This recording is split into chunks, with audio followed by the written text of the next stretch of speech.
So let's say what's happening in Palestine now, that actually they are under occupation, they have no weaponry, they have no resistance to actually resist properly.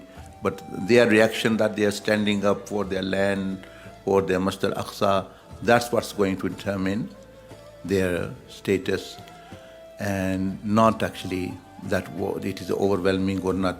That rather raises them actually more high, and plus they become a witness and also a hujjah for all others who have something to resist, money, time. Many of the governments of the world, they have power, they have veto power, they have international power, that they don't use that. This is something actually very, you may say, for them, that's what their reaction is.